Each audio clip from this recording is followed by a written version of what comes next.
জনাইছো গুৰুত্বপূৰ্ণ খবৰ হিংসাত পথৰ কলহিনুত অঘটন হিংসাত পথৰ কলহিনুত এজন যুৱকে জাপ দিলে হিংসাত পথৰ কলহিনুত এজন যুৱকে জাপ দিলে যুৱকজন আক্তাৰ হুছেইন ওৰফে নিকু বুলি জানিব পৰা গৈছে যুৱকজনে এনেধৰণৰ ঘটনা কিয় সংঘটিত কৰিলে কোনো ধৰণৰ এতিয়াও সম্ভেদ লাভ কৰিবলৈ সক্ষম হোৱা নাই এছডিআৰএফ বাহিনী ইতিমধ্যে যুৱকজনৰ সন্ধানত উদ্ধাৰ অভিযান অব্যাহত ৰাখিছে জনাইছো গুৰুত্বপূৰ্ণ খবৰ ছয়গাঁৱত অঘটন হিংসাত পথৰ কলহিনুত যুৱক এজনে জাপ দিলে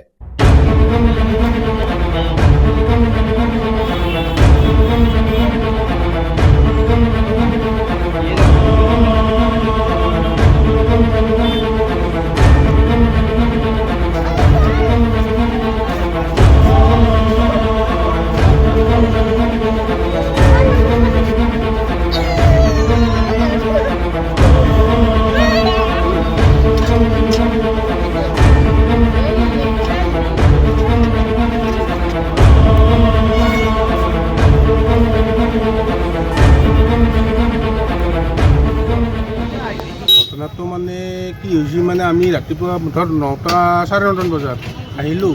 মানে মোৰ ঘৰ এইটোৱে মানে উঠি মানে মানুহ হাল্লা চিল্লা শুনা পালোঁ দলঙত হাল্লা চিল্লা শুনা পাই মানে ওলাই আহিলোঁ ওলাই অহাৰ পাছত মানে 3টা